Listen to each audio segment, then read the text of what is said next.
Jessica র্যাডক্লিফের সব শেষ হয়ে গেছে। হ্যাঁ, ঠিকই শুনেছেন। তিনি বেঁচেছিলেন শুধু সাগর আর তার প্রাণীদের জন্য। আমি সব বলবো, শুধু 1 সেকেন্ড নিয়ে সাবস্ক্রাইব করুন। কমেন্টে শান্তিতে বিশ্রাম করো না লিখে সামনে এগোবেন না। তিনি ইতিমধ্যেই ছিলেন বিশ্বের সবচেয়ে সম্মানিত কোচ। ওরকার প্রতি তার ভালোবাসা ক্যারিয়ারের থেকেও গভীর ছিল। এটা ছিল জীবনের একমাত্র প্যাশন, যা তাকে প্রতিটি পদক্ষেপে এগিয়ে নিয়ে গেছে।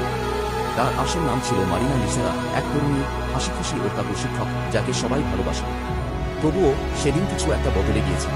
ওরকা, যাকে তিনি বন্ধু মনে করতেন, তার চোখের দৃষ্টি পাল্টে গেল। এক পলকে তাকে ধরে টেনে নিয়ে গেল বেসিনের তলায়। জল লাল হয়ে গেল, আত্মচিৎকার ডুবে গেল নিস্তব্ধতায়। জনতা অসহায় দাঁড়িয়ে রইল, আর ক্যামেরাগুলো বন্দী করল সেই ভয়ঙ্কর মুহূর্ত, যেটা শিপাকে দেখা সবচেয়ে ভয়াবহ দৃশ্য বলে সবাই জানে। এই ঘটনার পর আর কিছুই অবশিষ্ট রইল না, শুধু ভাইরাল ভিডিও, গুজব, আরেকটি নাম, জেসিকা র্যাডক্লিফ।